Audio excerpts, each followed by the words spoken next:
Assalamualaikum warahmatullahi wabarakatuh.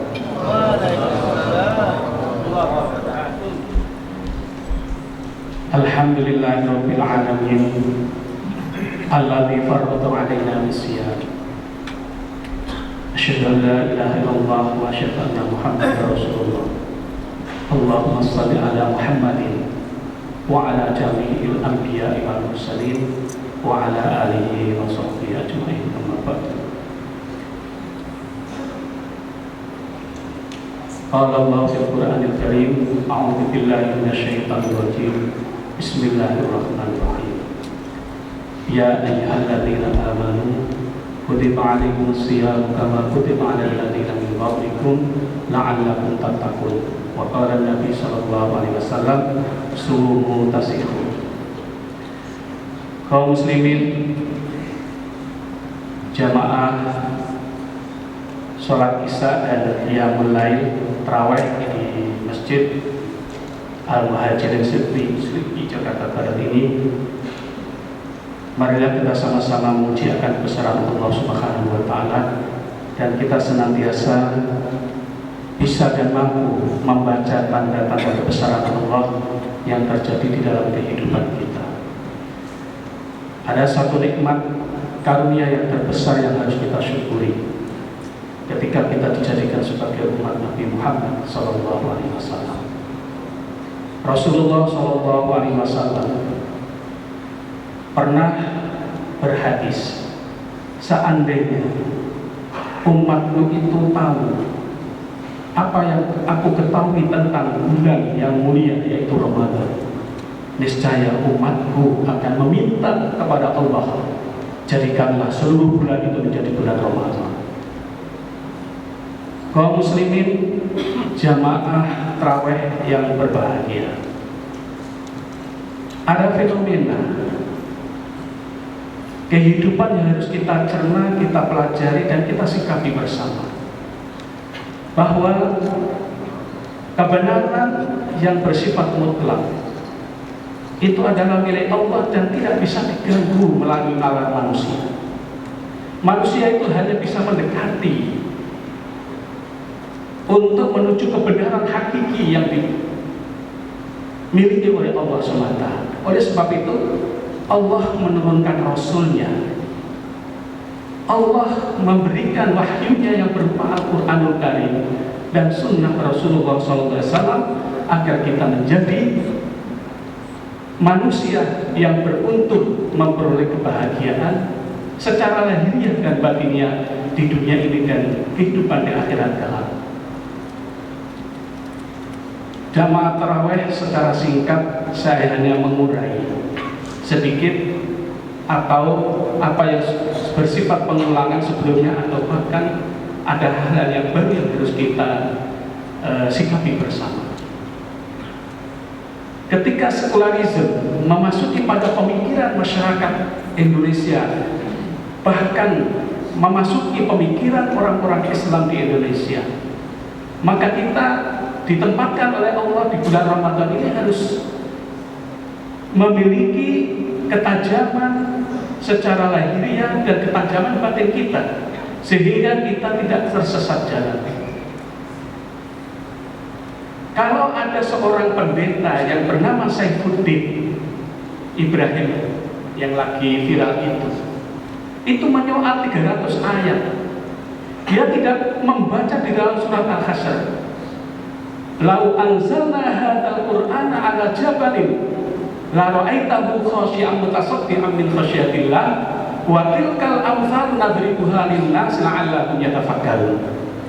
Seandainya Al-Quran ini aku turunkan di atas gunung, maka engkau akan melihat gunung itu hancur berantakan karena takutnya kepada Allah.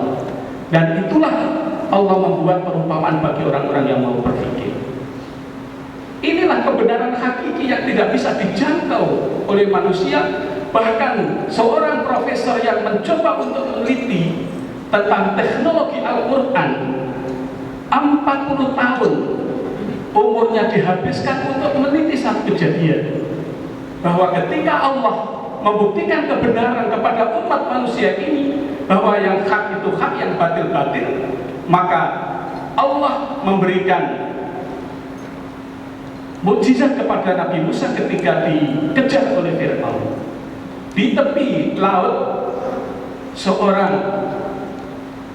utusan Allah, Musa alaihissalam, berpikir kalau maju terus akan masuk ke lautan, sementara kalau tidak masuk maka di belakang sudah ada Fir'aun dan teman-temannya yang akan membunuh Nabi Musa. Apa yang terjadi? Allah menurunkan wahyunya berupa mukjizat kepada Musa. Idrik, pukulkan tongkatmu wahai Musa ke laut. Dipukul bias, maka laut itu membelah menjadi dua.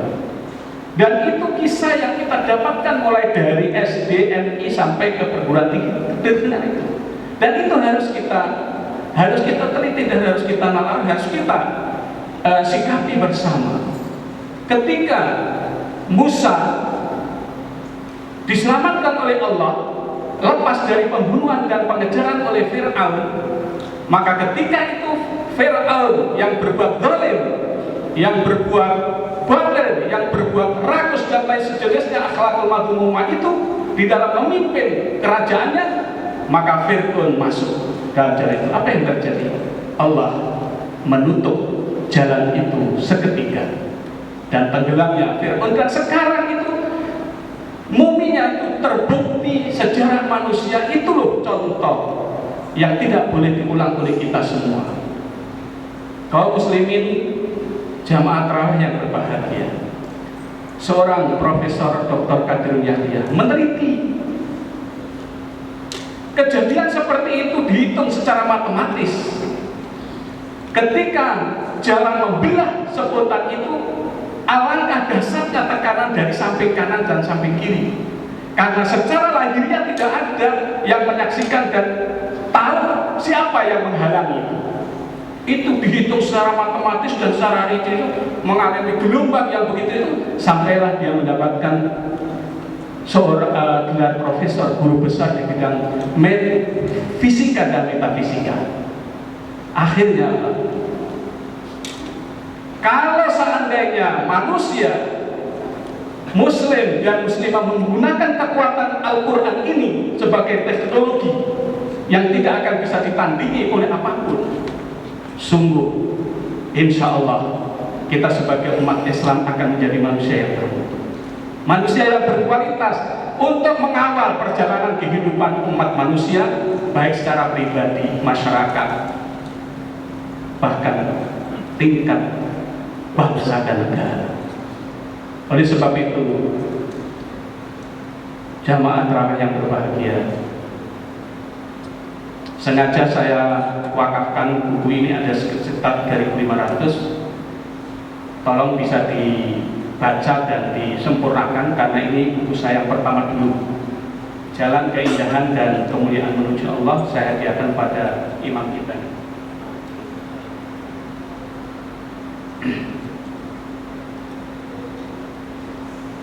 Lalu kita secara singkat, kita sekarang ditempatkan di bulan Ramadan ini adalah merupakan tarbiyah, pendidikan langsung, tarbiyah ilahiyah. Kita ditempa selama 1 bulan ini melalui tahapan-tahapan, karena kita ingin menjadi manusia yang bermutu, manusia yang berkualitas, manusia yang memiliki potensi lahir dan batinnya kuat. Itulah yang kita alami sekarang ini. Kita lihat di dalam surat Al-Baqarah ayat 183, 184, 185,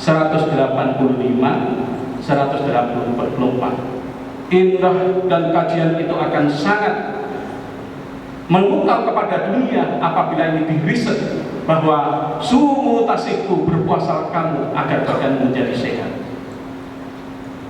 Di Rumah Sakit Cipto Mangunkusumo, kurun waktu 1990-an, sudah lama, tapi tidak apa, karena ini merupakan riset dan penelitian yang harus saya ungkap kembali, bahwa pasien-pasien yang tidak sembuh akibat penyakit degeneratif, penyakitnya orang deheb, seluruh pasien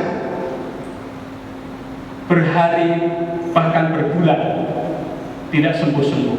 Tapi ketika datang syahrul Ramadan, ada seorang profesor dan ahli di bidang kesehatan menyatakan dan menganalisa kenapa ya pasien ini nggak bisa sembuh-sembuh. Maka sumu tasiku, hadis yang disampaikan Rasulullah ini diterapkan di rumah sakit tertentu.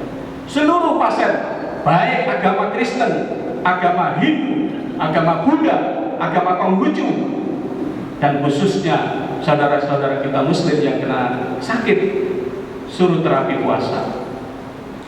Gak taunya drastis perkembangannya, sehari mengalami perkembangan yang signifikan, 2 hari 3 hari sembuh. Inilah sampai membuktikan di dalam ilmu kedokteran bahwa sumu tasiku, berpuasalah kamu agar badan itu menjadi sehat, sehingga tidak ada rasa lagi.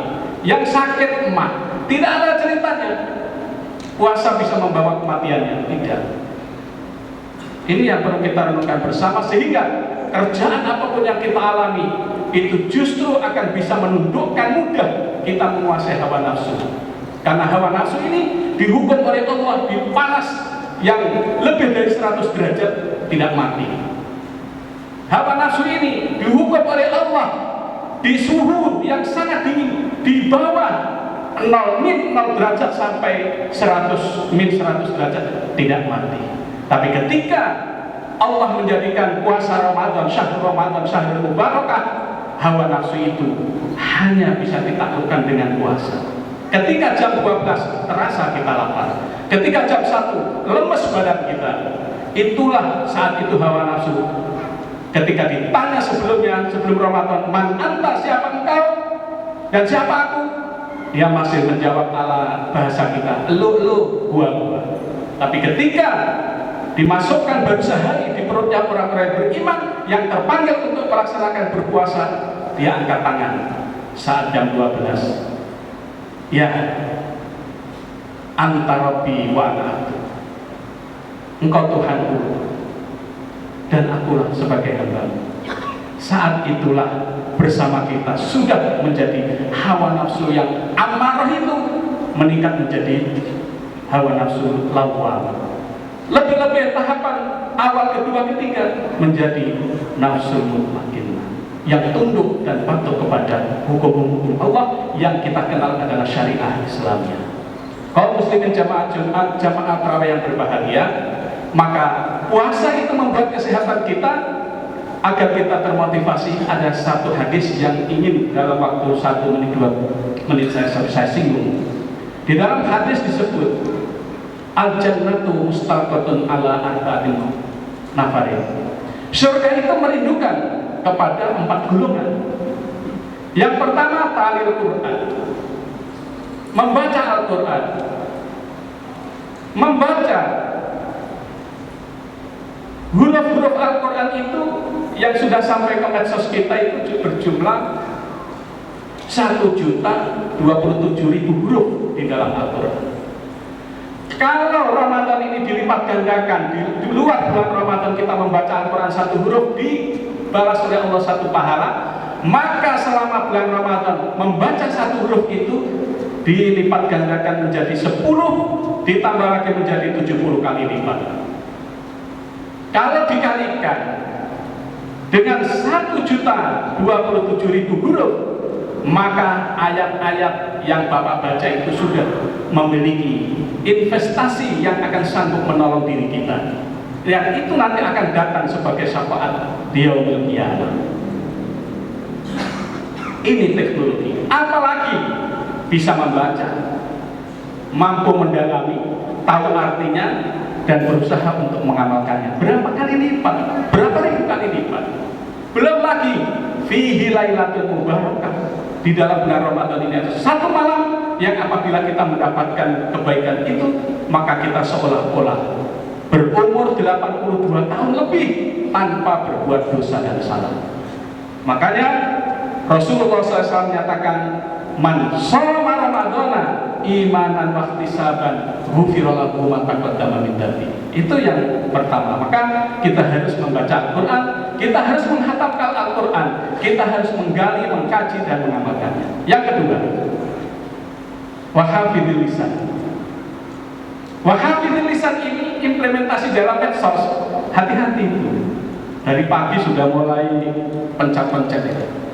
Nah, ini yang harus kita jaga, karena apa yang kita pencet itu menginspirasi, apa yang kita ucapkan tidak sampai melalui medsos itu. Maka hati-hatilah apabila kita ingin menjaga puasa kita, termasuk medsos kita kendalikan supaya yang berefek ibadah kepada Allah Subhanahu wa Ta'ala. Gunakan lisan kita dengan yang baik.